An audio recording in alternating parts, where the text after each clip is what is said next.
Hello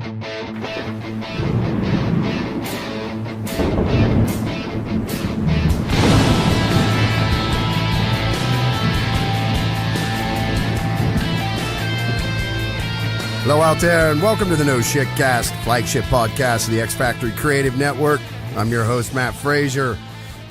Tonight's guest, Skip Williams, is an American game designer. He's best known as co-creator of Dungeons & Dragons 3rd Edition and as the longtime author of Dragon Magazine's column, Sage Advice. Born in Lake Geneva, Wisconsin, Williams was informally acquainted with many of the people who developed and influenced the original Dungeons & Dragons game, going to school with Gary Gygax's son, Ernie, and participating in a gaming group that Gary used to playtest some of the AD&D rules. Williams started out working as a part-time clerk in TSR's Dungeon Hobby shop in 1976. Williams first worked for TSR in an administrative capacity, working as a cashier in shipping and doing various office tasks. Williams directed the Gen Con game fair from 1980 to 1983. My co-host tonight, as usual, the gray wizard of history and dark facts, Mr. Eric D. Smith. How you doing tonight, Eric? Good, Matt. How are you? Not too bad, buddy. So we got some really interesting news to share with everybody that's been following us so far. Indeed. We appreciate all the fans and all the likes and subscribes out there, folks. And we have now officially moved on to iTunes. So, Skip, you will be exposed to our legions of fans out there on iTunes now. You're the first podcast we've recorded since we actually moved over to iTunes. So that's really big news. We got the May 1st official website launch still coming up on us here really quick. We've been working with Tangent and over at the X Factory and getting that squared away, and that's looking pretty much done. So we'll be pulling the trigger on that on May 1st. And what do we got coming up on the show here, Mr. Smith? Well, Matt, on the 3rd of March, we have Muggsy, who is the #1 Reverb Nation hip-hop artist in Sydney, Australia. And on the 10th of March, we have Dan Cross, a game designer and musician. And on the 17th, we have Judy Nevin, who is the head of the library at the University, Ohio University, Lancaster. And then on the 24th of March, we have Dr. Paul Young on the show to talk about music theory and the history of rock and roll. And on the 31st of March, we have Dr. Nevin, who is the head historian at Ohio University, and he's going to come and talk with us of history. And that's all I have so far. Sweet. Awesome. The other thing that we're going to be doing here coming up as part of the launch on May 1st is we're going to do a special podcast where Eric and I kind of put together how we sort of came up with the idea and put this out, and we'll talk a little bit about our collaboration more intimately with the X Factory and Tangent and things like that, and what had motivated, Eric to decide to come do this with me, right? Yes, it's like an extra feature on a DVD. So, putting that aside, our guest tonight again is Mr. Skip Williams. How you doing tonight, Skip? I am hanging in there, still living and breathing. Any day above ground is a good day, right? Like that. Wake up on the right side of the daisies, and it's going to be a good day. Yes. Well, buddy, we really appreciate taking the time out of your day to spend some time with us here on the podcast. Yes. Well, happy to be here. Cool.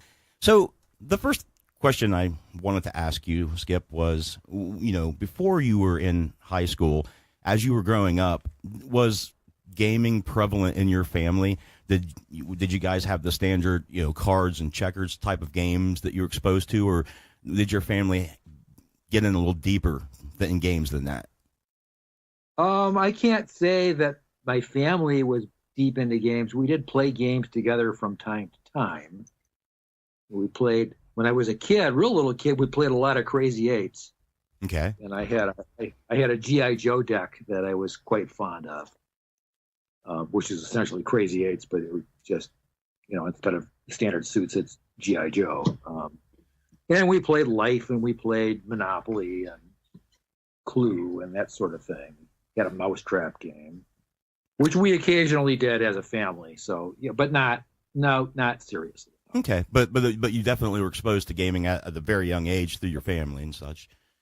Yeah, I mean, keep in mind that my dad did things like build his own race car. At one time, he owned 3 airplanes. Oh, wow. We went camping. And then he got rid of his airplanes and bought a sailboat, which he essentially built. So, did you ever assist in those projects with him? As much as I could. Right. Much more with the boat because I was older than I did with any of the airplanes. Although I did learn how to stitch a wing. That's cool. So he built his own aircraft as well? Not build his own aircraft. He did manage to wreck one and then he rebuilt it. Oh, okay. Oh. Stitched wing, though. Are we talking like, Yeah. was he an acrobatic pilot of some sort? Like, did he fly pits? No, he just puttered around in aircraft. Ah, gotcha. So the airplane in question was a J-3 Cub by the Piper Aircraft Company, which is a 1930s design. It was also used in World War II and the Korean War. It's We flew a amazing. version of it in the Korean War. Wow. But one morning we took off, on a December morning, we took off one morning and the engine quit. We landed in a cornfield, cracked the plane up pretty bad. Oh, So wow. How old were it you was our then? project for a while. I'm barely old enough to be in school. Oh, wow. So, so not necessarily a lot of time to play games. No. Yeah, but you're kind of in an elite community of people that can say, I survived a plane crash. Yeah, that's true. Not a lot of Yeah. people can say that. Yeah. So when you started going to school and stuff, I know that that's where you were exposed to war games and eventually role-playing games. Can you tell me a little bit about that? I know you went to school with Ernie from first grade, I think, till what, 8th or 9th or something like that? We were in the same elementary school. Yeah, we didn't really become pals until high school. And that's where you got Okay. exposed to like wargaming and stuff, right? Correct. Yes. What was some of the first games that you got exposed to that you really liked back at that point in time? Talking about Yeah. I had a friend who his name was Marcus Kurowski, who introduced me to D&D the year it came out. And once Ernie found out that we were playing D&D, he had a copy of TSR's newest game, Warriors of Mars. He said, "You interested in doing anything besides D&D?" So we played Warriors of Mars. We played that to death in high school. That's based on Edgar Rice Burroughs' Mars books. Mm-hmm. So that was really my first role-playing campaign, was Warriors of Mars. At that point in time when you were in high school, did you favor the board games or the war games or the miniature games over role playing, or did it seem to you that this whole role playing thing that was coming up was incredibly a paradigm shift, and was it like wildfire catching, or how did you feel about it at that time? I was always interested in miniature figures. In fact, I'm working on a set of them while I'm talking to you. Oh, cool. Just interested, full disclosure. So, since you can't see what I'm doing, and the last time I did this, I was painting as well, because GaryCon is coming up, and I got to get this stuff ready. Oh, yeah. So there was an early set of rules, well, 2 early sets of rules. One was called Chainmail, which is actually the precursor to D&D. Mm-hmm. Yeah, I've heard of that. Yep. And then there was also an early version of fantasy miniatures called Swords and Spells. And I was doing a lot of swords and spells, so I was collecting fantasy armies pretty much from the get-go. So for you, the big attraction to all of this was the miniatures and the tactical battles that would be fought. Would you agree that that was something that appealed to you more than the role-playing aspect of these type of games? The minis were my gateway drug, yes. That's a big debate. In fact, I'm sorry, go ahead. well, I mean, it's going to be maybe a little bit different from everybody. So I actually got interested enough by seeing an article in my local paper, the Regional News, and there was a picture of what would turn out to be a Tractix game with HO scale tanks on the front page. And I thought that was pretty cool. I think So that's what got me interested. I still see those old pictures like that, and it still draws me to it as well. You know, I was reading that you had a gaming club at your school, and it sounded like it was a smaller local school, but the fact that it had a gaming club and that there were people doing hex-based war games and role-playing games is fascinating. I mean, I know it's in the birthplace of role-playing games and stuff like that, but for such a small school, from what I understand, to have that kind of activity and connection, it seemed like that was a really cool thing. Or am I misunderstanding that? Was that something that was prevalent at that time in all places and schools? Well, one of the things you should know is Badger High School is actually what's known as a union high school. So there's actually 4 communities that feed into it. So a little bigger than you might expect, even though Lake only had about 5,000 people at the time. Because Badger was also serving bedroom communities from Chicago. So there's Pell Lake and Lake Como and Springfield and a lot of Walworth County communities didn't have their own high schools. They only had primary schools. Those all fed into Badger. So the school was a little bit bigger than you might think. So first of all, it's kind of an interesting convergence then of different communities, right? Right. You had Lake Geneva, which is Chicago's summer playground, which is where the school was located. And then you had all these little bedroom communities, which were essentially commuter communities for Chicago or Northern Illinois. And then you had a lot of farming. Walworth County is still heavily agricultural. So the other unusual thing about Badger is lots and lots of vocational stuff in there still today. So there was a metal shop and an auto shop and a wood shop and an electronics shop. Did I get them all?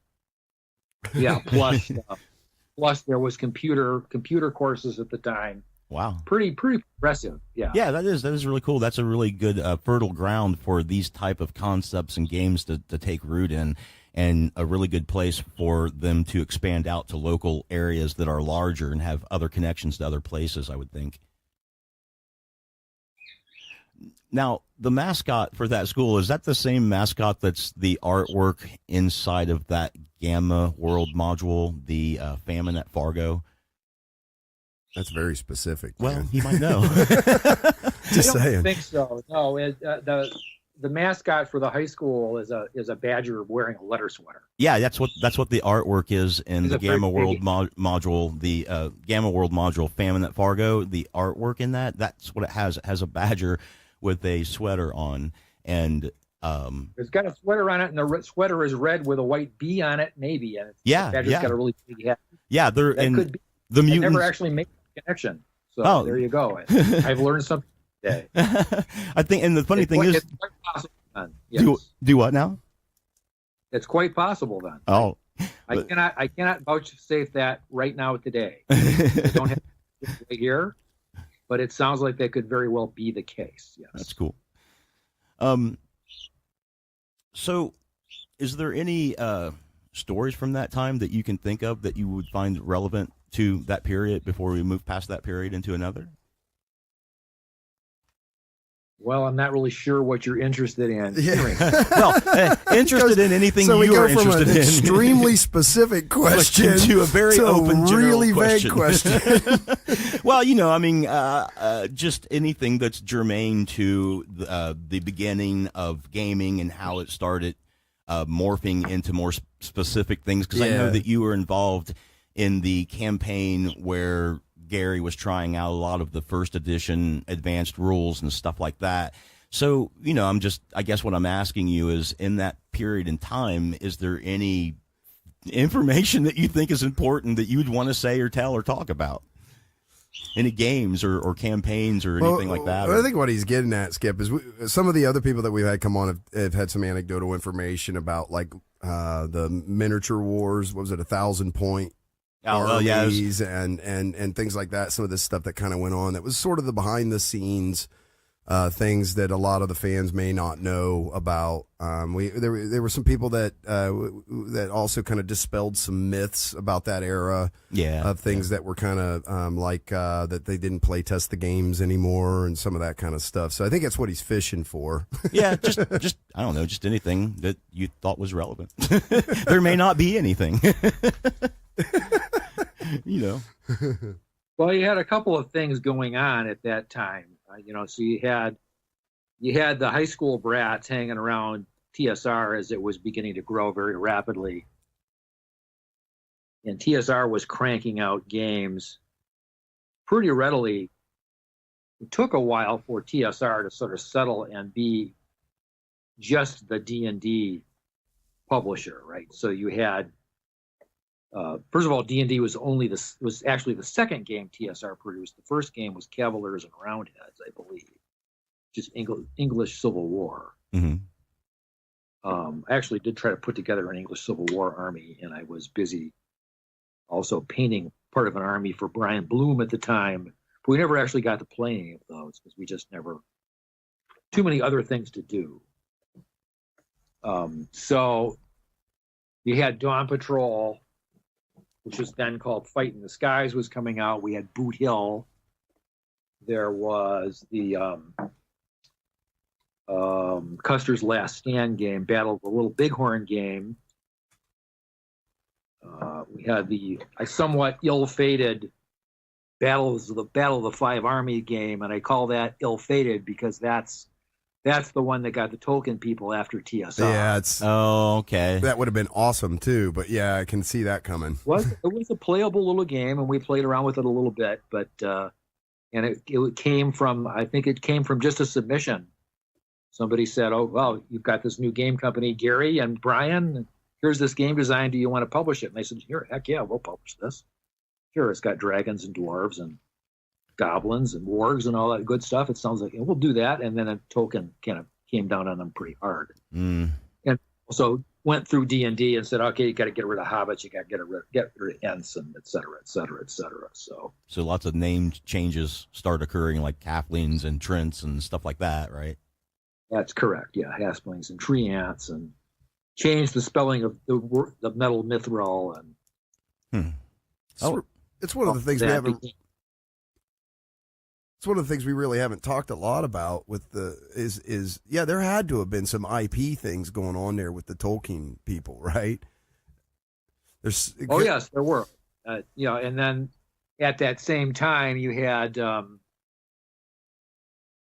Warriors of Mars game that I was talking about. That actually got squashed too. Oh, did it? I didn't know that. That was actually written in support of Heritage Models. Heritage had gotten some sort of a handshake deal to do miniature warfare games. So you had the Green Men and mounted on their Tharks, and this was supposed to be a war game. And they said, well, Duke Seyfried said to Gary or Brian or both, I couldn't tell you for sure which, if I start making these figures, will you create a set of rules?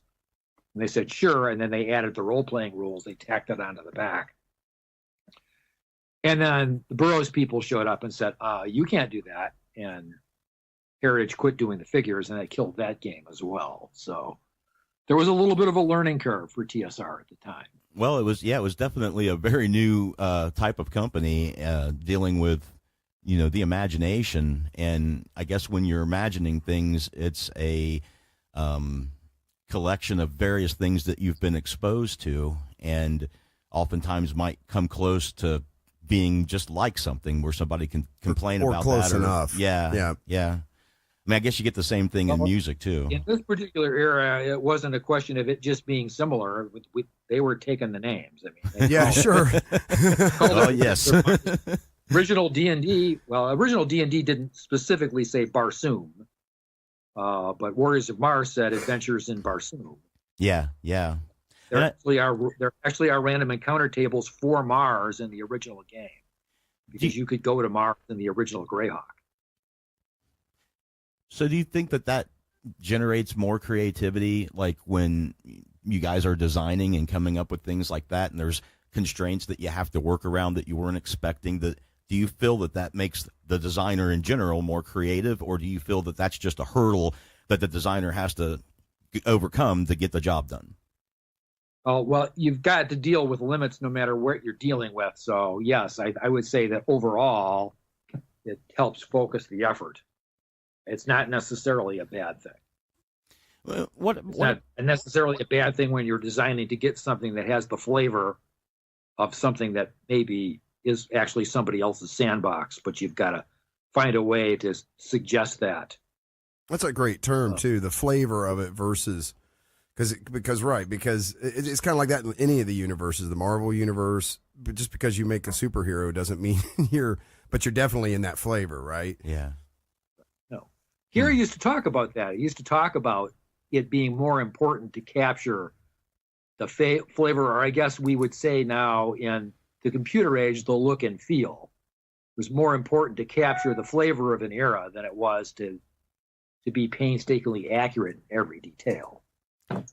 What about the other end of that, where you guys have developed something that's unique and you've developed it fairly extensively, and then somebody else comes along and wants to use that? Did you guys have the same feeling?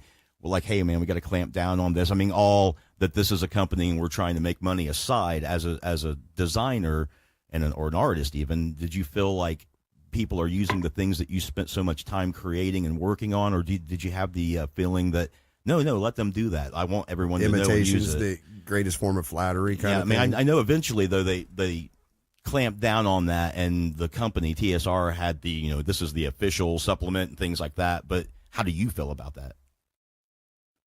Well, that changed over time. TSR, and even WotC has a list of, for example, creatures and spells that are hands off, even in these days of the open gaming license. Yeah, like the Beholder and the Umberhawk. Yeah, the Beholder is one of the big ones, because that was created out of whole cloth for the game.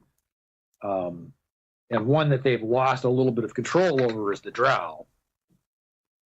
But that's pretty much also full cloth out of the Giants series, Giants and Depths of the Earth series. Yes, yeah. Correct me if I'm wrong, but did not Gary? I'm sorry. Go ahead. Yeah, Tolkien talked about dark elves, but his dark elves were entirely different than Gary's subterranean dark elves. Yeah. So TSR did a little bit of that itself. On the other hand, early on, Judges Guild was at least semi-official until TSR figured out that there was money in modules, and then they decided to do them themselves. Right. And then you fast forward a number of years, and now you've got the open gaming license because they changed the way they were thinking about how they wanted to manage the marketplace. Yeah, and also the Creative Commons license too, right? Right. Correct. That's what the game Eclipse Phase is under. Yeah, it's that goes back to the theory of the value of networks. Is how it was first explained when it was put forth at WotC. It's the bigger your network is, the better off you are. Yep. And the more activity you're going to have, the better off the market leader is going to be. That was a major departure.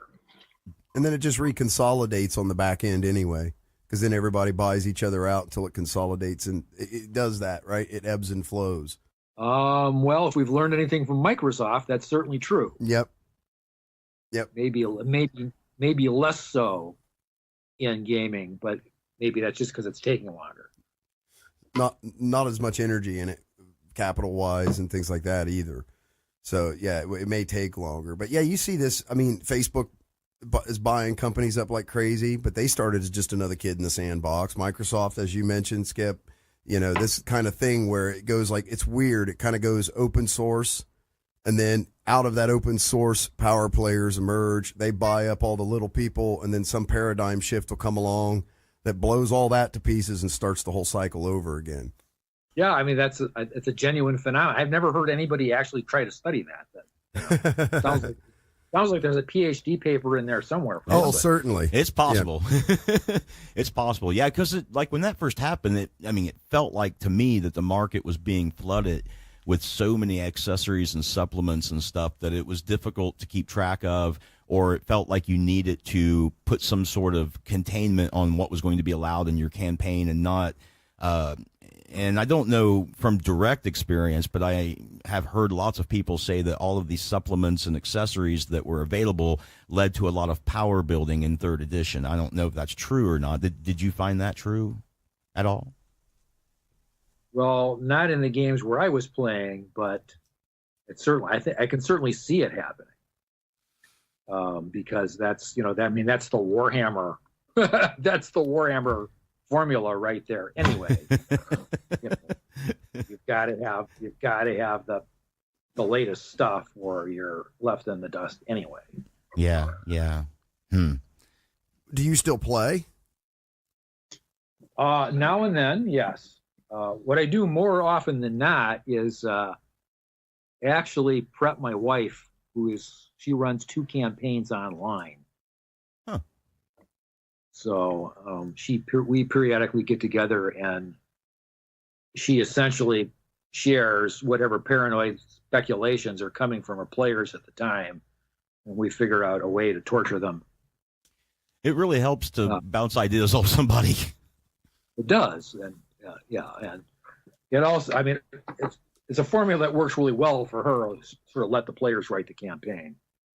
Now, how do you feel about when we talk to some of the other people that have been on the show? One of the things we definitely like to ask them is how they feel about the impact of social media and the internet and things like that have had on sort of this whole hobby or genre of role-playing game. What's been your sort of experience with that? I think social media has been a great thing, actually. If you think back to the old days, you're talking to, I came on and gamers were still pretty few and far between. And Gary's old network, the International Federation of Wargaming, was still out there, and things were moving at a snail's pace because nobody could afford long distance phone calls. You were paid by the minute back then. Yep. And so the only thing that was affordable was snail mail. So it took days and weeks. And then you had little bits and pieces of efforts here and there, like Lee Gold with his alarms and excursions, which as far as I know is still up and running. So you had these little fanzines out there that were also appearing quarterly at most. And the number of people involved in each of those interactions were, usually not much larger than your typical gaming group. 6 or 8, very common. Something like a good fanzine like A&E, several hundred. And even the early conventions only had a couple of hundred people. Now the D&D Facebook group alone is, I don't know how many subscribers it has. But yeah, it's insane, right? You put together, and there's bajillions of those now. There's the first edition group. There's a Beckme group. There's like classic role players group. There's just the number of Facebook groups that you have. So you put a post out there, and you get input from all around the world instantly. Yeah, that's what that's not a bad thing. No, not at all.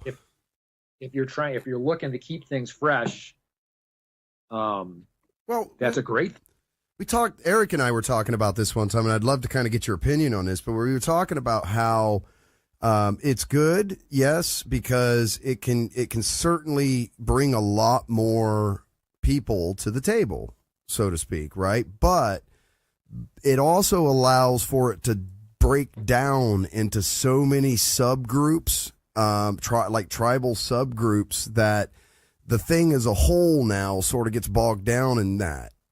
Because we were saying, I think the thing you were talking to me about, Eric, was about the guys that got into this genre from the miniature standpoint versus the role players. Well, yeah, to give a more specific example, the conversation arrived at, I was looking at a interview that you had done with, I believe it was Grognardia, the website, and you had mentioned in a very vague way that you felt that having more rules in a game that would allow people to do things and experiment with their characters in the game was better than having less rules, because it kind of ensured that there was more for the player to do, and it kind of kept the guy running the game on track, so that when the player asked to do something outside of the scope of the rules, he didn't fumble. At least enough rules that you could get basic actions in that I are different. remember this one now. Okay, go ahead. Yeah. And I mean, I remember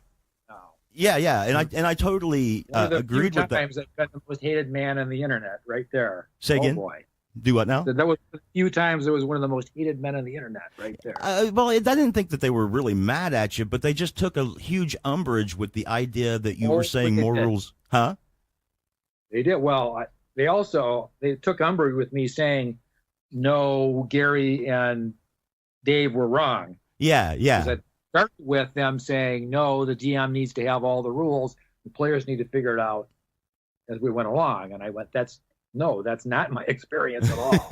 No, and I totally agreed with your experience, but to address what like Matt was pointing out was that these people were so entrenched in their old school genre, specific subgenre of this gaming, that you could hardly say anything outside of what they wanted to hear without getting some sort of abrasiveness. And that, I think that's what he was saying, that having so many people with such a voice that they sometimes divide into these sectarian groups and have these really hardcore values and start judging people based on their values of how they run their game and their philosophy of it. I mean, we can't sit here and have this conversation in the shadow of Gamergate and various other pieces of online nastiness and not acknowledge that that's a risk. I think that comes with the territory. Yeah, it's life is a contact sport. Right. It's like, well, I mean, the automobile came along and everybody said our cities are going to be clean because they're not going to be full of horse manure all the time. Right. Well, we're all just going to die of lung cancer.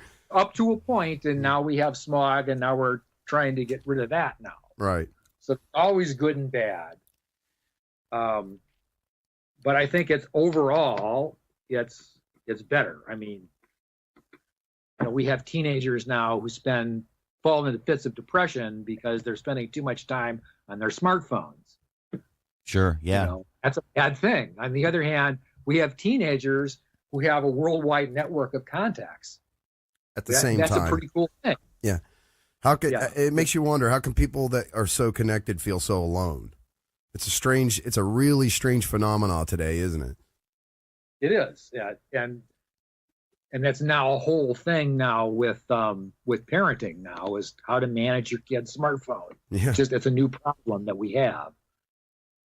And I got just a tiny little taste of that, right. With that particular.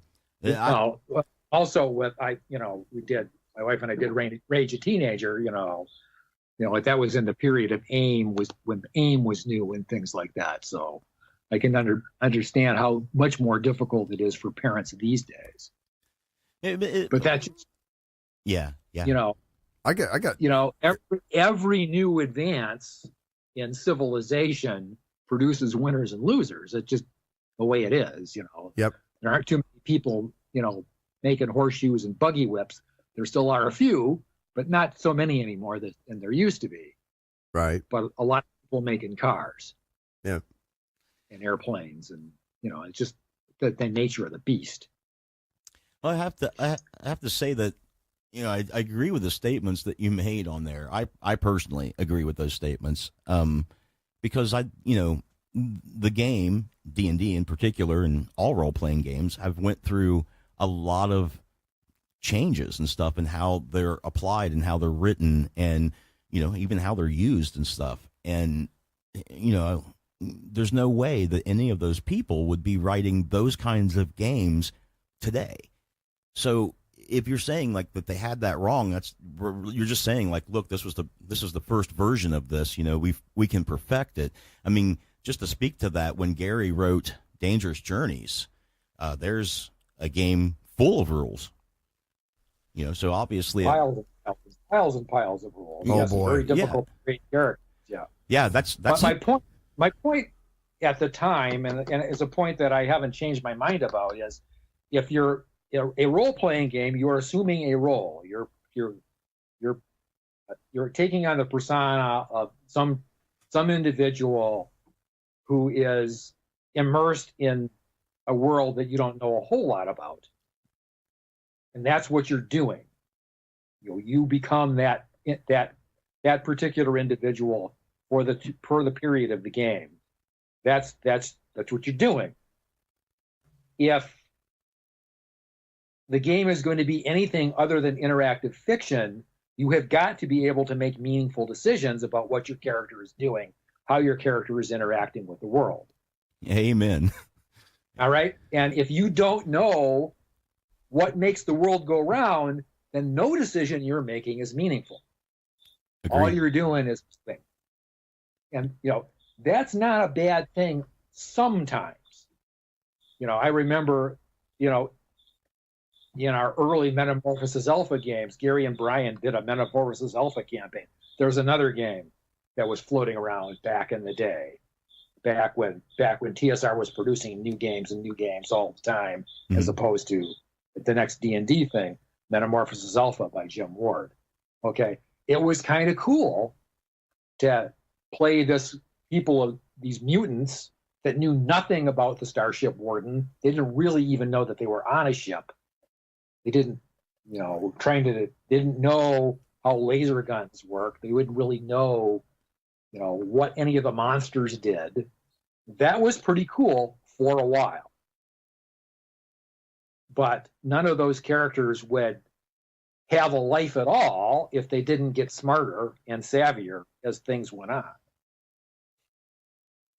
Which was really incumbent upon the player to understand the campaign he was in through playing that campaign, as opposed to looking for signs within the game itself as it's being played to understand that campaign.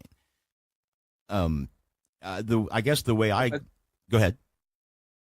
I was going to say, but that, ultimately that campaign didn't have a lot of legs because there was no real way for any of the player characters to affect the course of events. I mean, I guess Gary and Brian could have done that, but that they didn't do that. There was none of those characters ever had an opportunity to really shape their own fate. It was pretty much just individual scenarios. And that was mostly due to a lack of continuity, right? Correct, and just people not knowing, what was. I mean, we eventually did figure out, what the hierarchy of creatures was. You need to watch out for these guys. You need to hit these guys from long range. You need to understand. You need to remember where the radiation zones are. And we did periodically sit back and start reading the radiation tables, and we started to metagame a little bit more. Right. But that campaign didn't last more than 18 months. See, I can understand that, because like you pointed out, there's a lot of metagaming to be had in such a scenario, right? Because in a way, the people running the game aren't necessarily that much further ahead than you are as a player. They might be in terms of story and environment, like the setting and the story that they want to express, but without a sufficient number of rules to allow for continuity, there's no way for you guys to find out anything solid that you can depend upon and build upon to affect the scenario. So in my mind, the more rules a game has, and you don't always have to use all of them, the more likely it is that your players will interact with your campaign setting because they have more means to interact with that campaign setting through various rules. And if the guy running the game is, understands how those rules work, it provides the laws of physics for that world. It provides a dependable method that can always be relied upon and utilized upon playing the game. Absolutely true. And what comes out of that then is, as a player, you start to develop then a sense of just how far out are you, right? Yes. There was a very early playtest of third edition. One of the players just decided that he was going to try to leap something like a 30-foot chasm over what was effectively a bottomless pit. It was a pit we didn't know how deep it was. And had absolutely no idea how difficult this was. Tried it, died in the first 5 minutes. Right? Because physics is harsh. Splat. So I did a little role playing there. God, he just jumped into the pit. Splat. If you have some idea of how difficult a jump that is, you may not try something, that boneheaded. Right. That's what I'm getting at when I'm talking about making meaningful decisions. Right. Without a good frame of reference, you feel like, well, I guess I should try anything. I don't really have any idea what to try, so I'll just try to jump it. It's a very common trope, though, that whole Metamorphosis Alpha thing in sci-fi. Anyway, I mean, how many movies have you guys seen where the character wakes up in a strange world, doesn't know where they are, and sort of discovers it through interacting with the world, and kind of, and then at the end, they escape and their amnesia is removed or whatever. But it's like a real common thing. But it is very boxy. It's because once you're sort of done, you're done, right? Well, yeah, I mean, that's the difference, I think, between. The other thing about it is you're also fiction is a little bit different than gaming too. Yeah, that's absolutely. That's question that the best fiction is explore. I mean, some of the best fiction is exploratory fiction. Sure. We were talking earlier about Burroughs' Mars books. Those are exploratory books. If you go back and read them now, they're great for teenagers. They're not so great for other people. But if you go back and read them now, John Carter and later Ulysses Paxton is learning about the world, and you learn about the world as you go along with these guys. Right. And that's lovely in fiction, and it can work well in gaming as well, but it gets old pretty fast. Yeah. Well, in literature, you just have plot, but with gaming, you have discovered plot, meaning that. Correct. Yeah, when you're talking about a story, or if you're running a game to tell a story, then all you really need to be concerned with is plot, because there's a certain amount of railroading that's going to have to occur if that story is going to be completed the way you want it to be. But I think the real essence go ahead. You have conflict. Good fiction also has conflict, but. Well, yeah, but I mean, just as far as plot is concerned, in a game, you have discovered plot, which is things that your characters can discover that can impact the story, that make the story end in a way that's not pre-described, right? One hopes so. Then the DM gets some fun out of it. Right. Because, you hope that's the case. Yeah. Well, here's a question. In my experience in playing limited experience play role-playing games, I don't know if you've figured this out yet, but when it comes to this subject, I'm the dunce and Eric's the expert, okay? I've participated in it, at a very superficial level when I was in the military and things like that. But what I've just kind of, in my limited experience, is that there seems to be two different types of games that people run that kind of break down into two camps. One camp is, these are the rules, you obey the rules. There's no forgiveness. There's no, this is the rules, right? And then there's another camp that sort of is very fluid with the rules, so long as it can continue to further the storyline. And now, which camp do you kind of break down in on that? Well, actually, that's probably only about half the real picture, right? So there's the rules as constraints, rules as tools. That's an axis, but you've also got, you can parse it other ways as well. What's sometimes referred to as high fantasy or low fantasy, which interesting. Most of the time when they when people are talking about that particular dichotomy, they're talking about really what's at stake, right? In low fantasy, you're a couple of people, you're a group of people, you have sort of an interesting job, interesting things happen to you, and you get some good stories out of it. But, you know, in the end, you're just a little cog in a larger multiverse, right? Okay. Whereas high fantasy is you are the heroes, and you know you are the subjects of the Eddas. You know the whole fate of the world of the universe turns on you. That's another way to parse it. I never thought about it like that, but you're absolutely right. Yeah.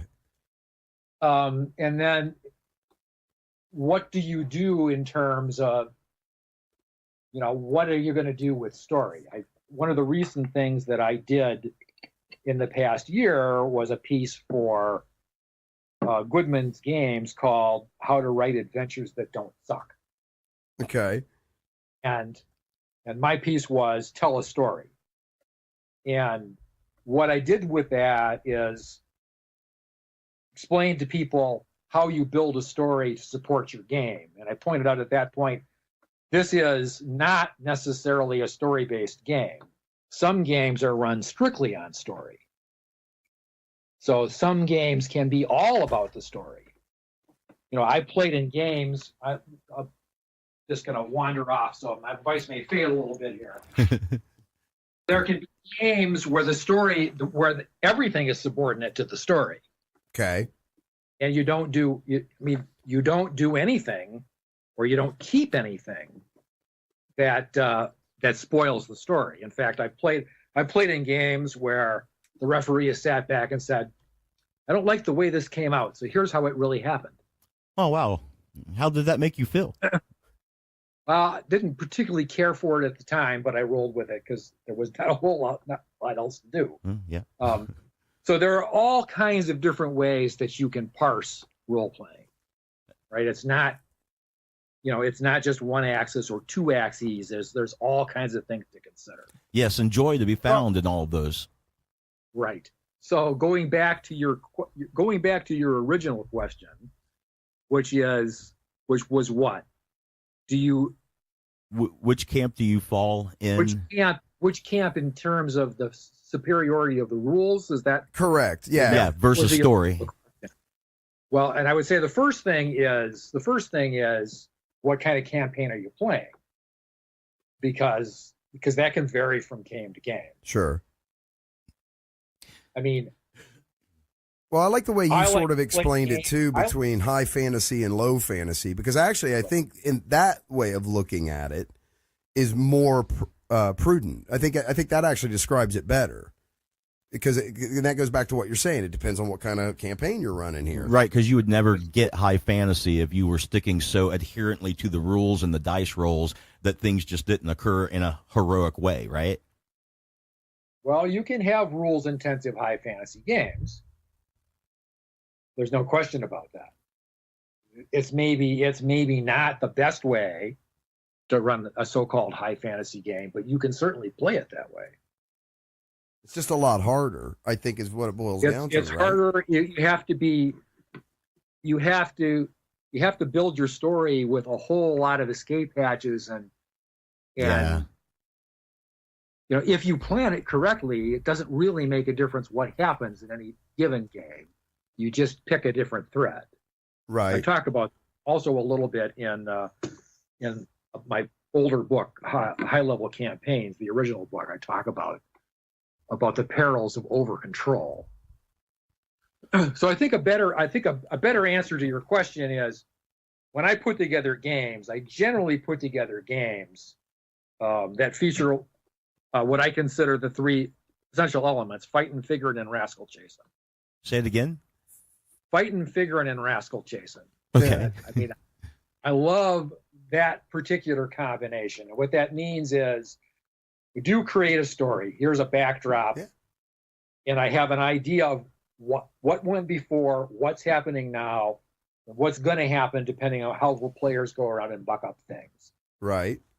And there's always, in my games, there's always a heavy tactical element in there. doesn't necessarily mean that you should fight everything that you meet, because I will throw things at you I will throw fights at you that you can't handle, because that's part of the problem. Sure. Right.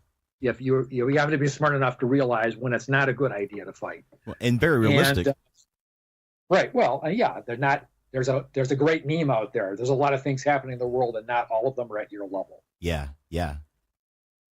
Well, I think the game would get stale and old very quick too if all you did was win. There has to be that struggle to make it feel like you've actually accomplished something, right? Well, or at least you have to have a good scare now and again. Right. Anyway. And I agree with that. A great role-playing combat, as far as I'm concerned, is the one where all the players are absolutely convinced that they're going to die. Right. Any minute now, and then the smoke clears and they actually have the field. That's a great encounter, as far as I'm concerned. Exactly. Are you? And then just things where you've got to sit down and figure out what's going on, or you can't get anywhere, or you have to work harder. Exactly. Right. That's the figuring part, and then the bad part of it is maybe it's the rascal chasing part is somebody either literally runs away, or you've got to run down the bad guy, because you have to figure out who the bad guy really is. Right. The Sherlock Holmes side of every game, where it seems like you have there's this mystery, you've got to figure it out. Ultimately, it's going to lead to somebody getting stabbed, but you still got to figure it out. Yeah, that's pretty much the way I like to do things. Okay. So that's my roundabout answer to your little more straightforward question. When are you going to be running something at GaryCon this year? Several somethings.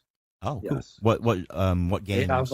I have two scenarios. One of them is called Fog on the Oakmoors, which is introduced as, well, essentially Cinderella has made an appearance, and all the young men have run off into the fog to chase her. So it's actually what's happening in that scenario. There was a big ball, and there was this mystery woman, and she vanished at midnight, and every young man in the Shire is now taken off to try to figure out where she is. And their families are a little worried about that. So that's the one scenario. And then the other one, and that's pretty much just a one-off. It's based on something that I did in support of somebody's Kickstarter years ago. Oh, what game system? It's D&D 3. Okay. And then the other one is a continuation of sort of a mini campaign that I'm running at GaryCon with the same set of characters. And that title is currently called Storms Over High Meadow.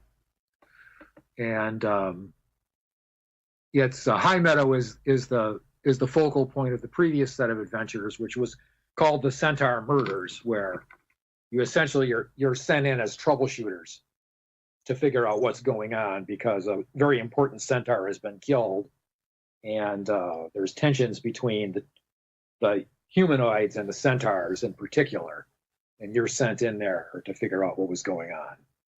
Unfortunately, the players at the campaign pretty much just killed everything that they met.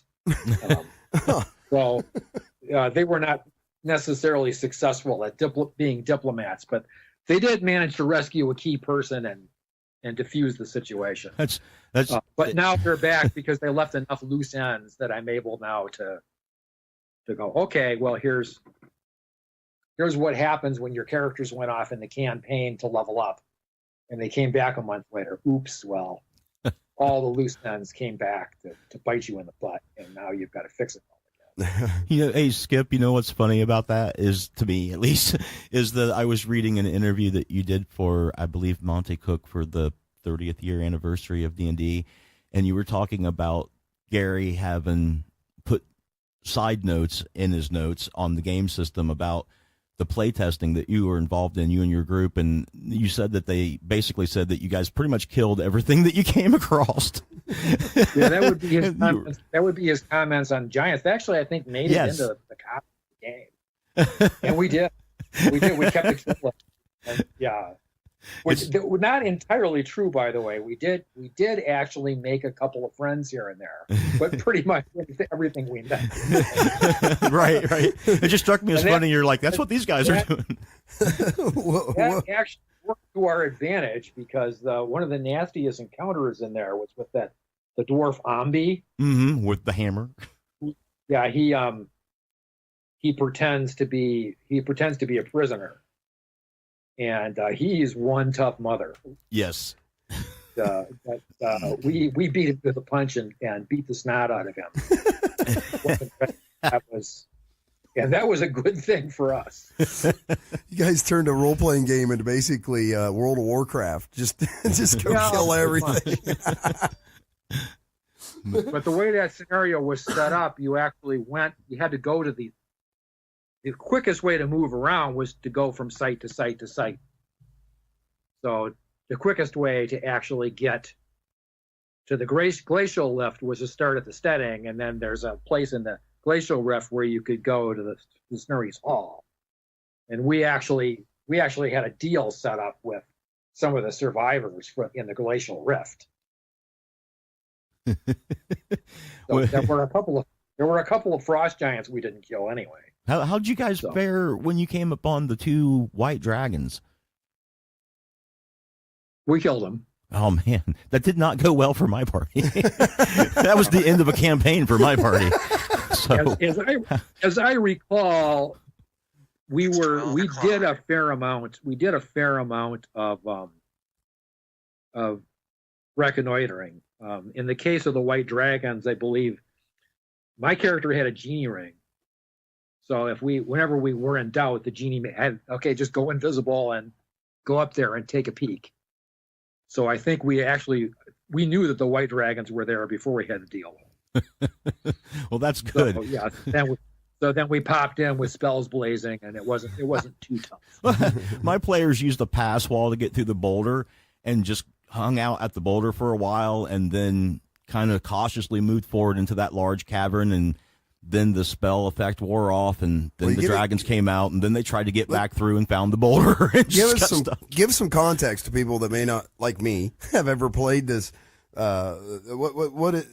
This is a whole campaign kind of thing. Is that other people like a module? Is that what this is? Okay. Yeah. Okay. So the original module was the steading of the Hill Giant Chief, and he actually wrote 6 eventually. Okay. Oh wow.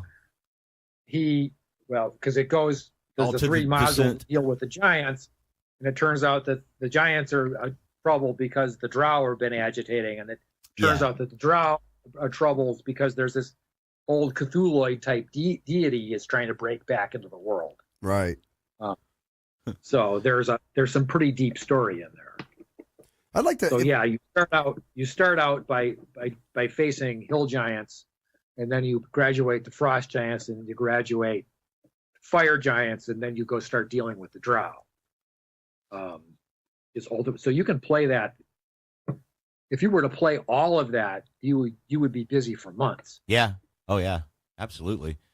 So anyway, I mean, we actually had a fairly small party. I mean, we usually had no more than 4 players, and usually there was the fighter, me, and then somebody's wizards.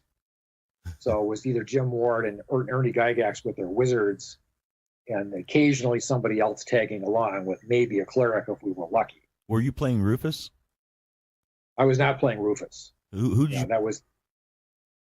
That character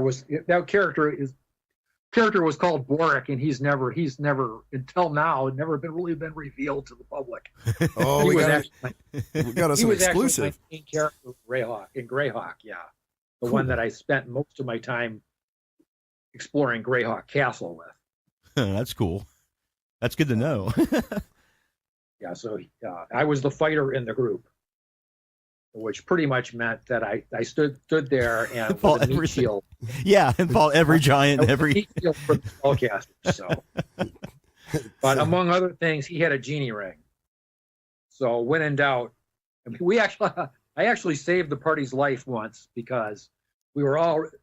Ernie was actually ready to jump into this greasy hole we found in the fire giant hall, and it turned out to come out. It was the garbage chute. It came out in the lava pool. Oh, that's not good. So Gary was very fun. Oh yeah, I was looking forward to you guys all dropping into that. You would just start with some nice first level characters, and we could have a great campaign after that. But I set the genie down there invisible to figure out what's going on, and the genie got his whiskers burned in the lava pool. Oh. So we did play it fairly smart. Yeah. At one point, we magic jarred Queen Fruppy. That's how we got the dwarf. How far? So Jim Ward's character was actually in control of Queen Fruppy's body. So we were roping around essentially as Fruppy's attendants or prisoners for a while as well. So we did do some bluffing. It wasn't a complete hack fest. Not all the time. Did you go all the way through that whole sequence? We did. Wow. That group did do the 3 giant modules, and then when we did the drow modules, then there were tournament characters to test, so we actually switched to them for the drow modules. So that group of Greyhawk player characters did not do the drow modules. Okay, I got you. Did you play the Queen of the Demon Web Pits? Did you count that as a part of that sequence, or did you? That is part of the sequence. I never actually played that. No. Okay. Part of that is because I was working a little bit with Dave Sutherland as he was putting together. So. Gotcha. I had a little bit too much knowledge to actually play that one. And is Storms Over Fair Meadow? Storms Over High Meadow, yeah. Yeah, is that 3rd edition too? D&D 3? That's 3rd edition as well. It's what? Yes, that's 3rd edition as well. Okay. Just wanted to make sure. I have a curious preference for that edition of the game. And that's specific, like not 3.5, right? Well, it's 3.5 mostly, yes. Okay. Yeah, just that's just an odd preference I have for that old game. Gee, can't imagine why. Yeah. I mean, why? You might know it really well too. Just a little bit, yeah. right? Oh, speaking of that, this is what I wanted to ask you earlier. When you were doing the Sage Advice column, you were talking about how, you got some pretty bizarre questions and stuff like that, and anything that you can remember off the top of your head that would just seem ridiculous or even outside of the scope of what people should be doing with gaming or anything like that. Are you asking him if did you ever get any questions that, like I'm having troubles with my girlfriend? Yeah, Is that what you're asking? Yeah, whatever it would be. Like, I mean, because I can imagine. I can imagine there's some pretty weird stuff because I've heard people ask me some strange questions and I'm not even in a position where it matters. Well, the premise of that whole Sage Advice thing, right, was that you people would ask you about the rules, kind of thing, yeah? Yes, mostly, but not always. Sometimes they were asking about, sort of more vague aspects of the game. So, yeah, and some of those were a little weird. Yeah. Anything in particular that comes to mind? Well, keep in mind that for a long time we did an April Fool's column, which was just the truly off the wall stuff, and all of that was genuine. Wow, really? All of those came from gamers. So I have the first. So how the question is like, if I cut the wings off some draconians, how far can I fire them with a catapult? That was a question that actually came from a gamer, and draconians are these demonic creatures that are made from good dragon eggs in the Dragonland. And if that doesn't exemplify why people might want some rules occasionally at their disposal, I don't know what does. Because somewhere there was a guy running that game that was like, why don't you ask the Sage? So the weird thing about them is one of the things that they did is when you kill them, they melt or explode or turn into toxic So they were trying to make an artillery shell of some sort. Correct. I mean, you cut the wings off the draconians and you load them into the catapult. How far can you shoot them with the catapult? there's somebody right there that's making you feel like your world design might need a little bit of tweaking. I don't know who that guy is, but I want to play with him. The game, so I sat down and I handled it very deadpan, which I think probably made it funny. Yeah, I'm sure. And I said, look, and really basic research. Okay, well, a catapult stone, generally weighs somewhere between 18 and 22 pounds. And a draconian is at least as big as a human, and it's scaly. It probably weighs around 200 pounds, although we've never actually said how much. But but you have weighed them, though, right? No, 150 to 200 pounds has got to be your weight range for a typical draconian. Pretty much, you're going to the grenade scatter diagram if you're trying to fire a draconian out of a catapult, because it's just not going to go anywhere. But if you build a trebuchet, if you want to put some more math into it, I think I've just proved my point. But right. that is funnier than mocking the person. Right. It's just the scary thing is that they could go deeper with it. I just want to know. I want to be part of that gaming group where you're sitting there and this guy goes, "Well, here's what I want to do." Like, how does that even come up? Well, it's imagination, man. People putting stuff together in their heads, and yeah, who knows? Who knows what that story was? Right. What the actual story was behind that? Did they have a castle? Did they capture a bunch of draconians? I like to think that they captured a bunch of draconians and then figured out what are we going to do with them now? Right. We'll sell them. Right. They don't make good slaves. Which is wrong, on so many levels.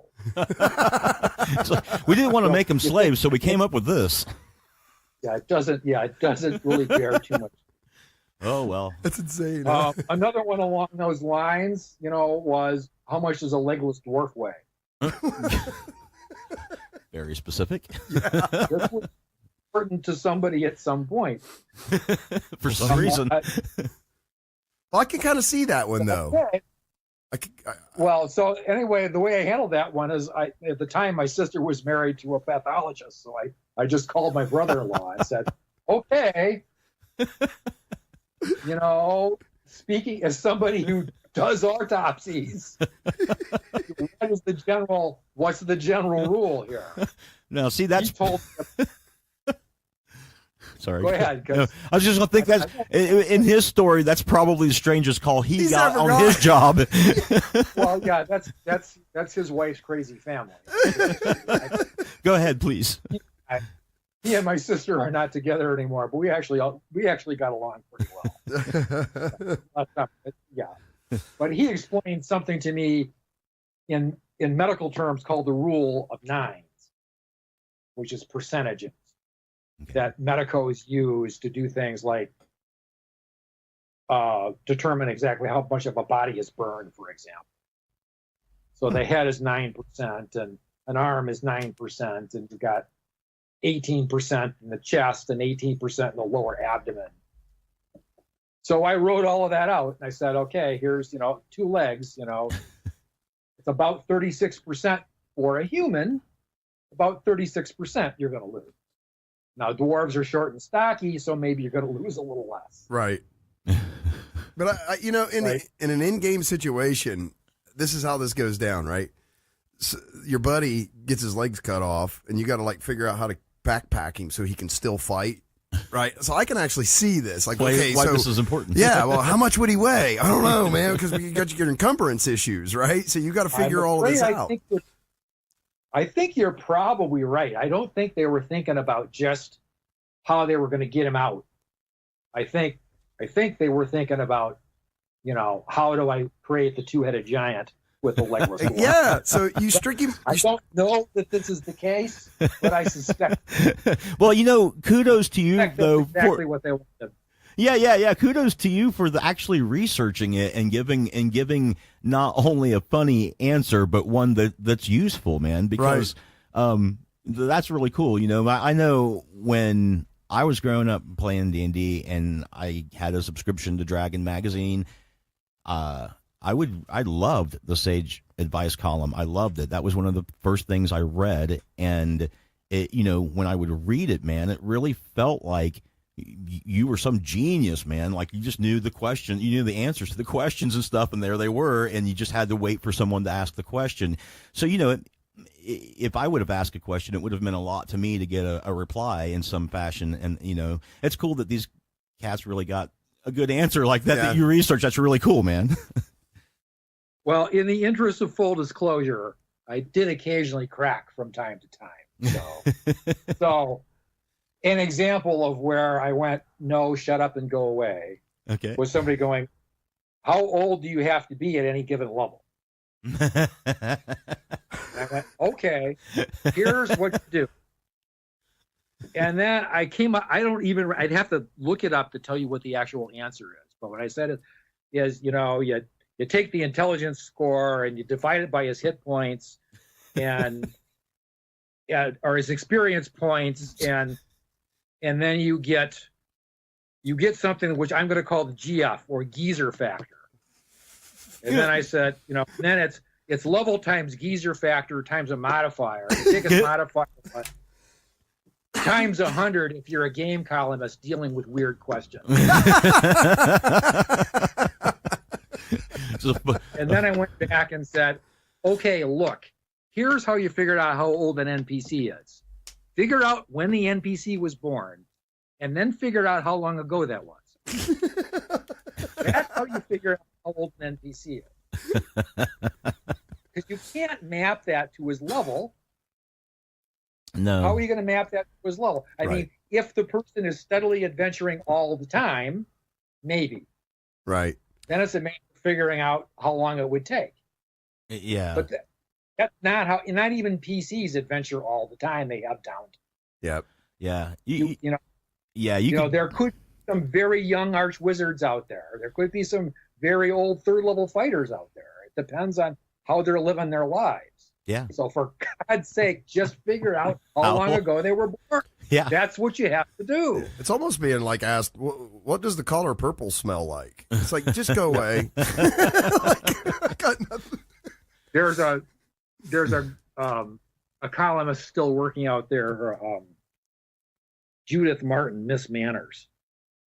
Oh, I've handled a very similar question once, and I think I probably got the idea from her. She wrote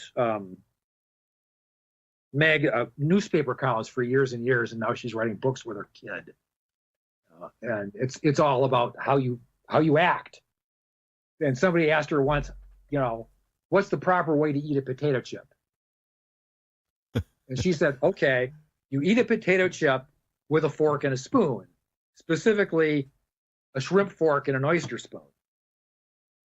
And then she breaks through the paragraph and said, for crying out loud, pick up the potato chip and stuff it in your mouth. Right. But it's a potato chip. Yes, you could go deeper on this, but you don't need to. It's a finger food. You don't worry about it. Right. You eat potato chips with your fingers, probably off a paper plate. This is not hard. So, yeah. And I had read that at some point earlier on, so I suspect that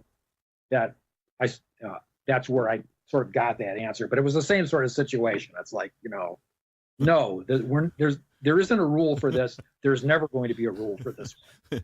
Well, I could lead you down this path further. I say to you, let's turn back now. Let's regain some social connections. Yeah, acceptance and connections. So you said that I want to make sure that I didn't interrupt your train of thought, but are these two games that you were running at GaryCon going to be ran multiple times, or were there other games that you were doing? Because you said you were doing a bunch. I'm running the two role-playing scenarios. I mean, I'm doing twice each. Okay.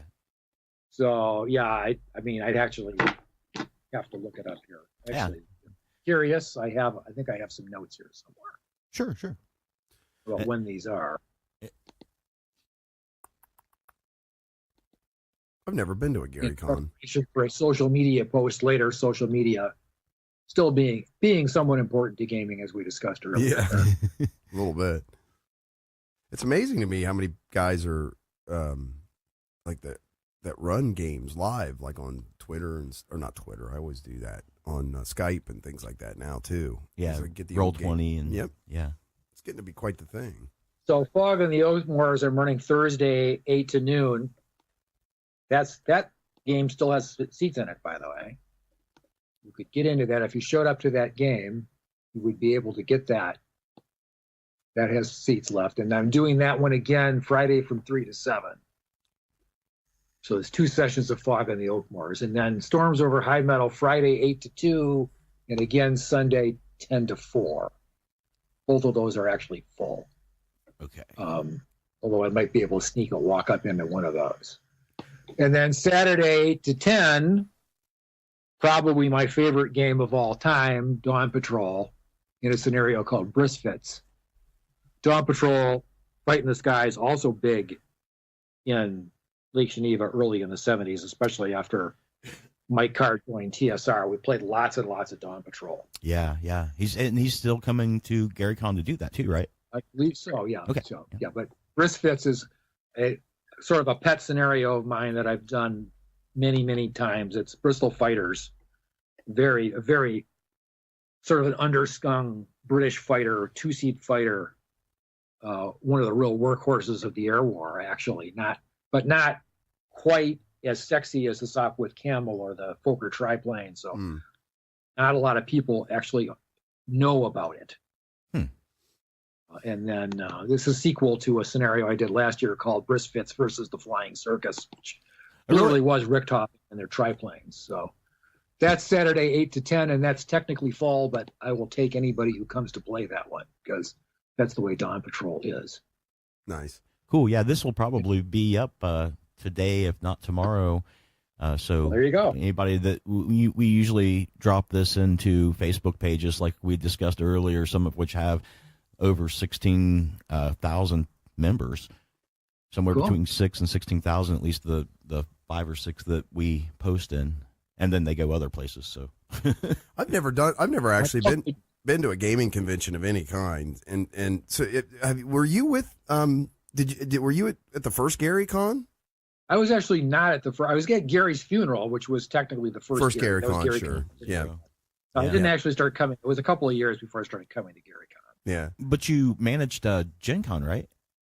I did at one time. Yeah. It's kind of interesting because a lot of these things started in hotels, right, and then have bloomed into these things now that take up entire convention centers. But Gary Con has grown a lot over the years as well, has it not? It has, yes. It's kind of interesting. We don't market it at all, and it's still growing. So last year the growth was about 8%, and we don't know what it's going to be this year. We had about 8%. Stunned to see it pop up. It pops up in pop culture now. I've seen it on The Big Bang Theory, which I probably should be embarrassed to admit that I watch. But anyway, I actually saw it on there. I was like, holy cow, what's going on here? Somebody was telling the story the other day, well, not the other day, a while. It was because that was a couple of years ago now, isn't it? Yeah, I think so. It was. It was like to work, and somebody said, "That's real." And I said, "Yeah, that's real." Yeah, that happened. and there seems to be a bit of a renaissance with a lot of the role playing games and stuff now too. It's just interesting now that the younger people are embracing it in a more technical way. Like you said, with social media and playing games over social media and using like we were talking about with Skype and was it they're called D20 or something like that. Roll20. Roll20, yeah. I see them all the time, but there's really a culture blooming around this. Well, when you go to a convention and run a game, another thing that's happening, and that's a big driver of this, is you've got the first generation of D&D players are now out creating. Yeah, that's true. So you get things like the reference. Yeah, because they're writers on shows and knew about D&D, and Stranger Things. Yep, that's obviously from D&D players as well. Yeah. Not terribly long ago, I was a guest at a performance of a play called Of Dice and Men in Madison, and it's a play about a D&D group. Wow. And the playwright was a longtime role player, and now he writes plays, and he wrote a play about D&D players. That's fascinating. And that's because when he was 12 and 13, he was playing D&D, and Right. now he's plays. So you have all of it. The game is primed to create a pump for a lot of people. Yeah. Those people are all creating. So you're getting an iterative effect. You're getting a logarithmic effect, really, even. Mm-hmm. Mm-hmm. Yeah, I'll have to let Dr. Cooperman know about that, since he was on our last show, and he's also a playwright involved in theater in Dublin, Ohio, and New York. And I'm gonna have to ask him if he knows about that play. Yeah, Cameron McNary is the playwright. Cameron McNary. M-E-R. Okay, thank you. I can look that up. Well, I got it. Yeah, right we down. Penny and I went. And I was going to be part of the post-show discussion. We walked onto the stage and looked at the setting, which was obviously somebody's game room, and went, "Oh my God, they've got it nailed!" Yeah. Wow. What'd you think? What'd you think about the play? It was a great play. The plot essentially is the group is fragmenting. The DM is feeling a little bit of burnout, and it all comes to a head one night when the paladin in the group he's volunteered for the army, and he's going to go fight in the first Gulf War, and this sort of causes the whole group to blow up. And then the referee then has to sit down and figure out what he's going to do for the group's final game. It's interesting. Yeah. And then that plays out, and he has a couple of watershed moments about what he's supposed to be doing as a referee, and everybody breaks up and goes off in their separate ways. It's in some ways it's pretty heavy stuff. Yeah. Interesting. Well, that's a personal experience, then, is what that is. Yeah. Yeah. It just happened to revolve around this very, these games can become very intimate, man. Well, yeah, the medium that they interact with, I have no idea how biographical it is. Right. Cameron's on Facebook. You could ask him. Oh, interesting. We should ask him to come on here and talk about it now. Now I'm thinking about it. It'd be great. It would be. I'm sure he'd be happy to talk to you. Cool. It's interesting because we've talked about this a lot, about how much this is starting to surface now. It seems to be all over the place again. Because Eric wrote a paper on the Satanic Panic, and we talked about how this kind of emerged and then sort of withdrew from, was in pop culture, and then sort of came back again. So it's weird that this whole thing kind of goes in cycles, but every time it gets a little bigger, I think, don't you? Yeah. Well, yeah, and I think that's inevitable because it makes a mark on people. It really does. So if you go out in your later life with that, armed with those memories and armed sometimes with the skills are developed, it's going to have an impact. Well, when and I think at this point it's going to keep growing. I mean, what that means to the commercial future of the game still depends on the business acumen of the owners. Right. So the game's, as a commercial product, the game's future is not necessarily assured. Exactly. But as a cultural phenomenon, I think its future is assured. Like, I don't think it's going anywhere. I think it's sort of now woven into our national identity, or it's here. Role-playing games are going to be here. What they look like or whose name's on them, we don't necessarily know. But I think we're at a point where it's always going to be here now. I think Tiki is still a thing, right? If Tiki can have legs, role-playing certainly has legs. Wait. What do you mean by Tiki? You've never heard of Tiki? Well, That shouldn't surprise you. Right? Tiki started in the 50s, and it's fake Polynesia. Okay. Okay, so you mean just like the decor and stuff? I'm talking about like tiki bars. I'm talking about you wear Hawaiian shirts. The like sit the around, and the bars are decorated with fake palm trees. Yeah, gotcha. Okay. And idols. You know, it sort of came out as a 50s kitschy kind of thing. Yeah. And there were tiki bars everywhere. There's a feature in, I think there's still a feature in Disney World called the Tiki House. Well, hell, I should. And most big cities still have tiki bars. No, I should know that the city that I'm living in has a road called Tiki Road, and there's a bowling alley on it that's all decked out like that still. Yep. Yeah, very 1950s, 60s. I guess I just didn't make the. Yeah, I mean, inside and everything is still just like that, and it's weird, but you know. I thought he was talking. It's my wedding had a tiki motif, and it was like 104 that day, so it worked. But anyway, I for some reason I thought you were referring to like a game called Tiki is still around or something like that. I apologize. Oh. But yeah, you're absolutely right. Though it becomes kind of a cultural thing. It may not be but it's always going to be there. Yeah, I mean, once you get a certain core of people that have good memories, then you know it's. I mean, there's always going to be somebody playing baseball. I mean, yeah. I think it's probably. I think it's that way with editions too. I think no matter how many editions we end up with, there will still be people that will gravitate toward one edition and want to use that. For Gen Con 50, I got myself talked into writing a D&D second edition scenario, and I did that, and people came out of the walls. Wow! To play D&D 2E. That was the edition that I played. Yeah. It's like, okay, well, I'm glad you're here. I said to my groups, you know.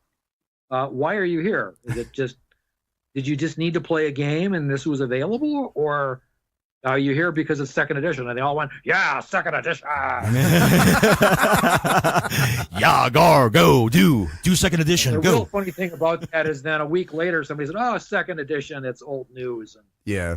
It's like, hey, I just met 50,000 people. That will take you to court over that. Yeah. I can introduce you to an angry mob. Yeah.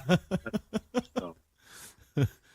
Well, that's cool though, it's man. also one of the things that I learned about games working on third edition is sometimes what people miss the most is what was broken the worst. So you never know what people like. I was gonna say, I think what it is that I think these folks that have these tribal camps tend to be tribal around the version that they were playing at a certain point in time in their life. Yeah. Like it was some sort of apex moment for them, a convergence with friends or something like that. And then that gets cemented, that experience gets cemented as part of that version of the game.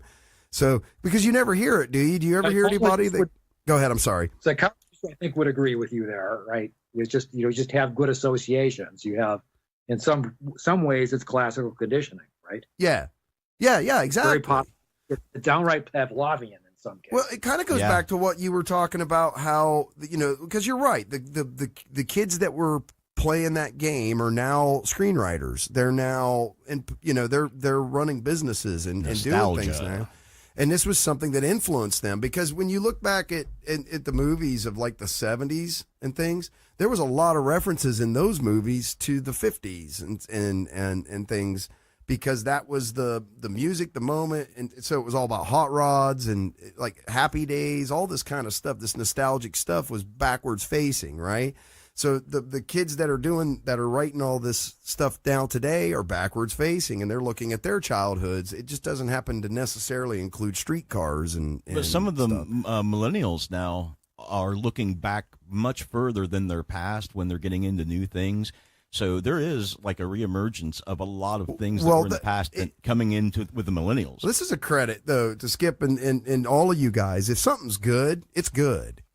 And it's always going to be, you know what I mean? It's always going to be good. And I think that's another piece of this that we got to honor is the fact that what you guys did was absolutely groundbreaking. You were making up your own rules, but man, it's weathered. So good is good. Like the Beatles are still good, right? You know, good is good. And that's why it's still there. It was good. It's still good.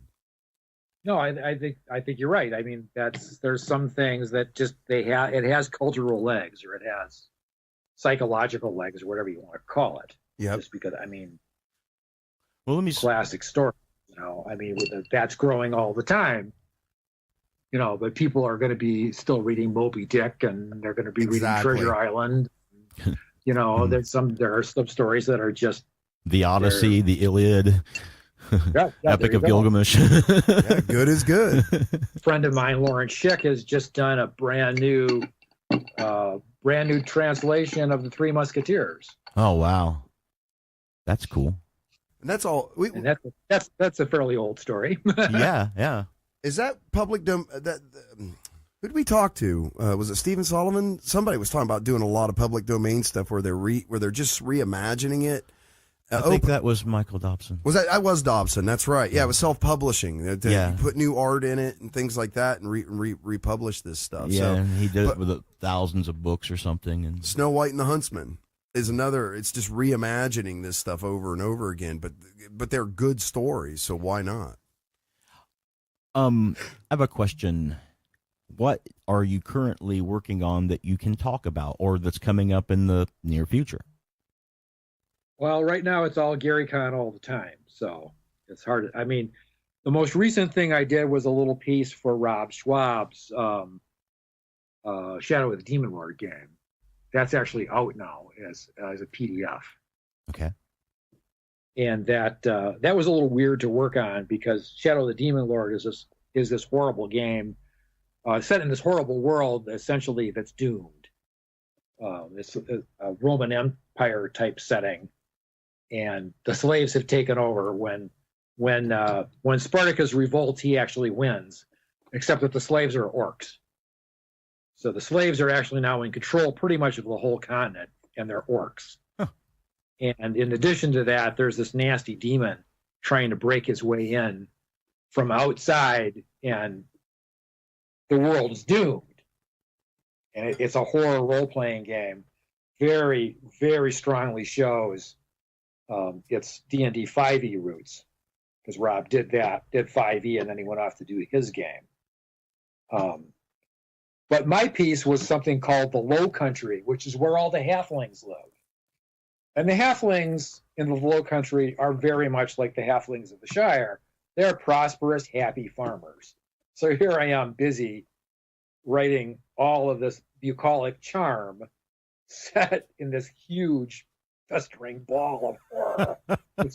It was very surreal. Very surreal. Why was it like that? Why were they there? Well, the whole history of them is the halflings were on one side of the mountains, and then the humans came and took over. They went to the other side of the mountains. They had a big fight. They had a big war with the centaurs and had to come back. Huh. When they came back, they found this human empire, essentially like the Holy Roman Empire or the Roman Empire. So they couldn't settle where they came from, so they cut a deal, and they got a province of the empire for their own. So that's why they're there. Huh, cool. And it's important because it's the breadbasket of the empire. Yeah, well, that's true. So now the halflings are there going, we're farmers, and now the emperor is an orc. You know what? We've got all this produce. We have to sell it to somebody. I guess we're sending it to the orcs now. Well, that's probably better than the Egyptians in the ancient times for the Romans. Right. That's kind of what I'm thinking of. They would really rather not be conquered. They would really prefer to be semi-autonomous. So right. So have some bread. The other thing is, what are they going to do? I mean, they for generations they've been producing agricultural surplus, and they've been shipping it to the center of the empire. That's where all the roads are. That's where all the people are. They don't really have a whole lot of choice. It sounds interesting, though. It sounds like it could be something where there would be a lot of opportunity for adventure. Mm-hmm.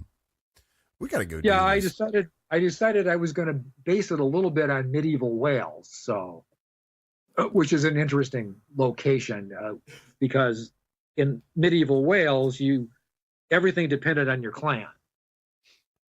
Your clan ran your life. Your clan also took care of you. Right. If somebody did anything bad to you, it was not a crime against you. It was a crime against the clan. And the worst thing that could happen to you was to be without a clan. Ostracized. Yep.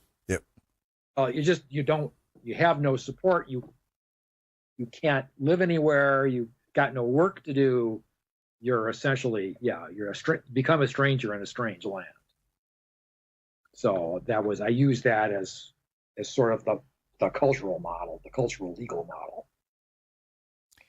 But that's not coming up. The only thing I have currently that's in the hopper is a piece that I did for Hammerdog Games, and Hammerdog hasn't kickstarted it yet, so I'm limited to what I can say about that. But last year at GaryCon, they did preview part of it. So that's cool. Hammerdog did. I don't know if you've ever heard about their previous product, the Grand Temple of Jing. No. Bells. Grand Temple of Jing is it's a 540-page hardback. It's all dungeon crawl. Wow. That's it's intensive. Very intensive. There's a line in Cameron's play we were talking about earlier. One of the characters, the real serious D&D geek character in there, talks about reading the books and just enjoying them for that part. And he talks about it as the terms he uses is bookster baiting. I'm bookster baiting. If you're a fan for a while, you know what he's talking about. You don't have a game to play, but you're sitting there and you're reading the books and just picking out what's cool. All right. And so the Grand Temple of Jing is a great bookster baiting book because it's 540 pages of dungeon levels and NPCs. Wow. Impressive. So that previous one is based on Pathfinder, and he's playing around with doing that, advancing the timeline 2 decades and doing it again. And I don't know when he's going to kickstart that. Okay. Yeah, that's good for people to know that's going to happen, though. He has a life and a full-time job, so I'm not exactly sure when he's going to do it. He'll do it sooner or later. So concerning, go ahead. So anyway, I wrote 2 levels for that one, or 3 levels for that one. One featured plants, one featured undead, and it was also very cold. Another one featured fire. I took a couple of those and I advanced the timeline 20 years. So that's as much as I'll tell you at this point. So wow. So yeah, if you come back 20 years later, this is what some of those baddies are doing now in the new reconfigured Grand Temple of Jing. Wow. Interesting. Because Jing is this trickster god. He has this giant extra dimensional dungeon, which is his domain. That's cool. I've been reading the Elric saga to my 13-year-old son, and we just read through the part of Balo the Just. I don't know if you've read those books or not, but oh yes, yeah, it kind of reminds me of that too, because I just got through reading that. So and that was like the end of, I think, the 3rd book or something. But it's been really fun to read those again. That's it's another question I was wondering. When it comes to fantasy books, novels, and things like that, sci-fi, fantasy, do you have a favorite book, set of books, or author? Well, I guess I have to go back to the good old professor on that one, because I tend to reread the Lord of the Rings stuff fairly irregularly. Yeah, gotcha. Let it sit there for a while and let it fade into my consciousness, subconscious, long enough so that when I go back to it, it seems a little bit fresh again. And there's so many new edition of those books that come out. Like there's full of maps and artwork and all these other things. Yes, so yeah, there's a lot of eye candy available. That's definitely true. But the books themselves are just so rich. Yeah. That there are little bits and pieces that will slip by you. Nuances. Right, and just little sometimes it's little toss off bits. Do you? There's a wonderful scene that I completely forgotten about that sticks in my mind from my last rereading. It's when the Battle of Minas Tirith is over and Aragorn has entered the city and left again. He hasn't quite claimed the kingship yet. And there's a lovely little 2-page bit about this peasant lady who's speculating about whether the king is coming back. And she's just sort of your regular chatty catty maiden aunt character. And I went, I can't believe that I forgot this character existed. Yeah. But there she is. Wow. But like you said, it's so thick and also, yeah, I'm also very fond of Terry Pratchett, and I have just recently finished the last of the Terry Pratchett Discworld books. Okay. So I've read that entire series all the way through. Wow. And there's, I don't know, what is there, 38 books or something. He is a lot. I don't know how many. Very readable. They're very funny. There's a lot of real world satire in them. And I suspect that I will probably try to go back and reread those in publication order at some point, as opposed to the way I read them the first time, which was whenever I could get them. And the first one published was what?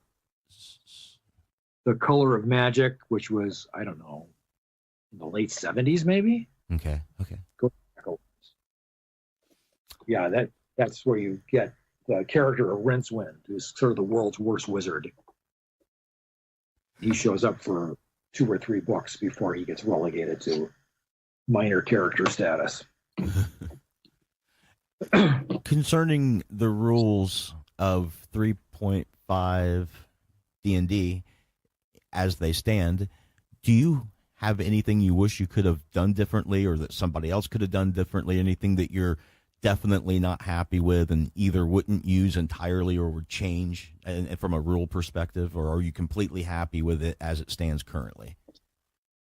Well, my standard quip there is I didn't win all the arguments, so of course the rules aren't perfect. right. As you would have made them anyways, right? That's but correct. anything that sticks out terribly to right, you, though? well, I mean, here's my overall take on 3.5. 3.5 was actually premature. The company probably should have waited another year or two before coming out with that rule set, because the community was not ready for a new half edition.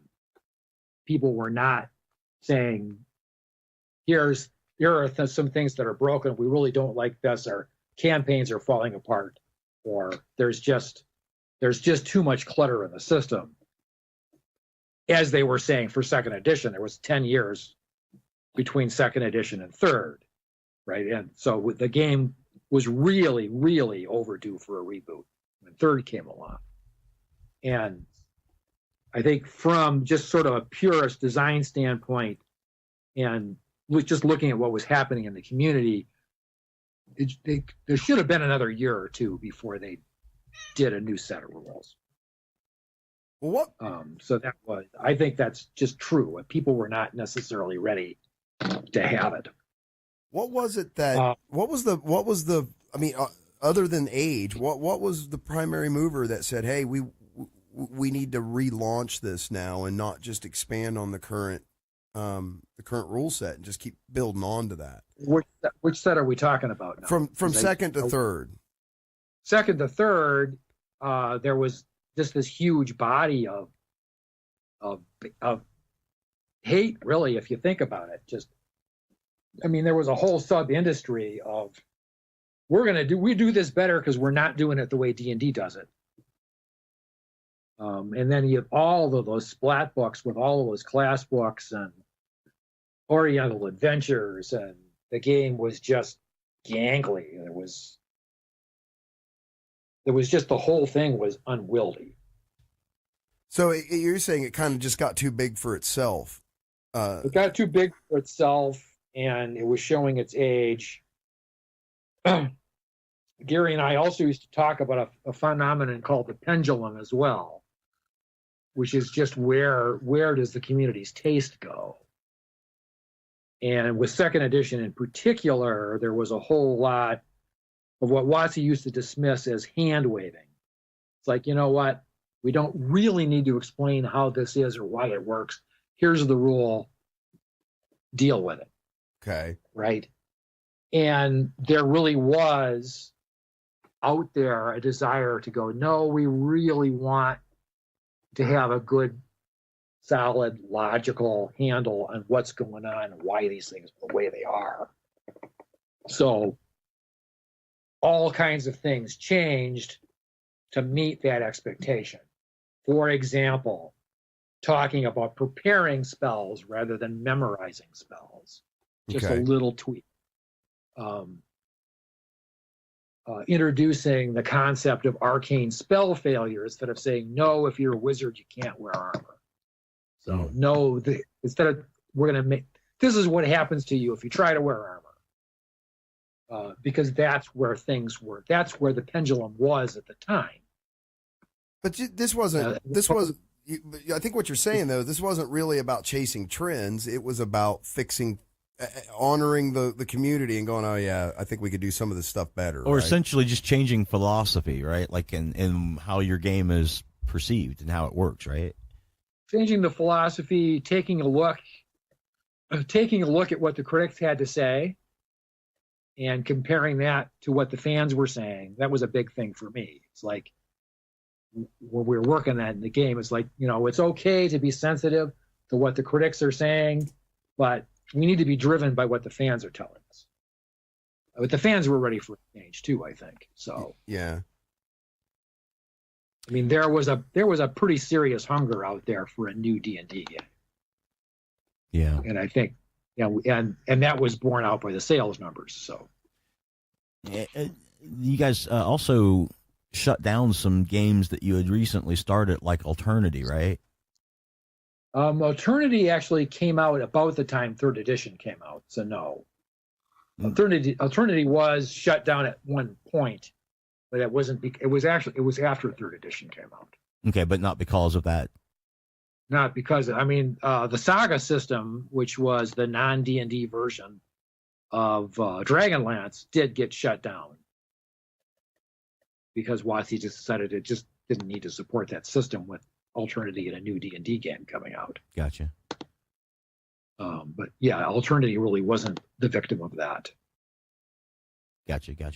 The way Saga was, anyway. Do you have an overarching philosophy that you subscribe to when you're designing a adventure or role-playing game or working on one? Is there anything that or do you just change that depending on the nature of what it is that you're doing?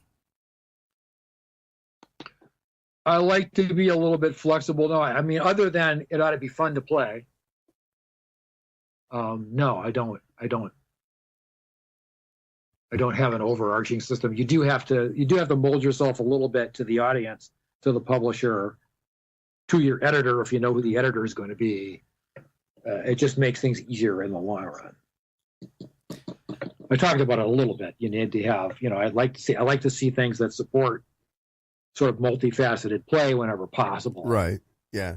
I want some brain work in there. I want some good old hack and slash in there. But other than that, no. For adventures, there's all the elements of classic storytelling, which I think are important to adventures. Right. So things like rising and falling action and resolvable conflicts and consequences and all of those elements that go into making a good story are important to a good adventure. But those are pretty basic. In the realm of the work that you've done in the industry of role-playing games and games in general, what are you most proud of? What am I most proud of? Interesting. I don't know. You're asking me to pick one child out of the whole thing. I know, it's tough, isn't it? Which one's made you the most proud? Or maybe your current favorite. Well, I don't know. Wow. It's tough, huh? It is tough. Well, you ponder that, and maybe later on or for another time. Let me ask you this: what is the inverse of that? What thing was the most grueling to get through that just took forever, and you didn't really want to do it, but you did it? Well, that would probably have to be Deities and Demigods for 3rd edition. Okay. But that had other problems as well. Such as? Well, the biggest one was marketing insisting that it was a monster book. Even though Okay, we're going to put this in a red cover. It's going to be a monster book, and kids are going to go out there and they're going to slay the deities. And I'm like, no, they're not. No. No, they're not. They're not. does it say monster on the cover? No, it doesn't say monster. It doesn't. They didn't, and they didn't do it. And they didn't do it in a red cover. So it was done more as a source book than a monster book. Unfortunately, what that meant was the book is very, very stat heavy, and there's not a lot of things going on about the mythos and about what you do with what you do to make deities in a good portion of your campaign. There's right. Not enough of the mythology and stuff. Yeah, because so 3/4 of that book is just stat blocks, right? Which is really not a good. It's not a good treatment. And there's a little bit at the front, talking about building pantheons and what does it mean to have religion in a D&D game, and that piece really should have been at least twice as long as it was. And then there's some nifty stuff in the back, which is all the compiled powers, which is darn useful if you're making up your own deities. But then there's the bot, and then there's little bits of brilliance in there now and again, like wandering monster tables for Greek heroes' adventures, and there's an Egyptian temple, and there's a Greek temple, and there's an elven temple in there. So there's lots of little crunchy bits in there that are good, but overall, it's a product that was born under an unlucky star. So your feeling is that because it wasn't long enough, it lost a lot of its context. No, it started out with the wrong focus, and oh, okay, sure. Should have had more campaign advice. Never came into focus. That makes sense. Yeah, that's the problem with it. That's the problem with the book. Did it do well on sales? I think it did fairly well, as D&D books tended to do.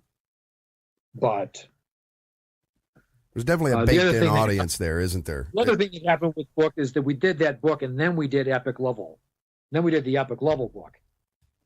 So you had characters doing things better than a lot of those deities could do, because we didn't have the epic rules. So none of the deities are epic characters. Gotcha. Oops. Oops. He just let the cat out, huh? So, man, is there anything else coming up here, or anything that I know we're coming up on the 2-hour mark, and I think you're on a hard limit. Is there anything else that you kind of want to talk about before we start wrapping up? Nothing is jumping up and saying, me next. All right, buddy. Well, I do have a tentative agreement with Frank Menzer to do something for his Imperia campaign, but that's sort of stalled now. Yeah. So I will have to catch up with him at some point and find out what his plans are, and probably get busy doing that if in fact he's still planning to go ahead with that. So sure. That would be the next thing that I would be writing is my contribution to that. Well, that would be pretty cool. I hope that works out for him. Yeah, definitely. Yeah. So I'll have to run him down at Gary Con and find out exactly what plans are. Yeah. Well, very cool. Well, I'll tell you, if anything else comes up, you want to come back on and talk to the audience about it and things like that you got coming out, certainly let us know. We really appreciated you taking this time with us. Yes, sir. Thank you. This 2 hours out of your day with us and sharing some of this information with the fans. So I guess that's it. We'll wrap up there. We appreciate everybody listening. Make sure that you hit the like and subscribe button, and definitely go check us out on iTunes. And we'll catch you all next time. Thanks. Bye, guys.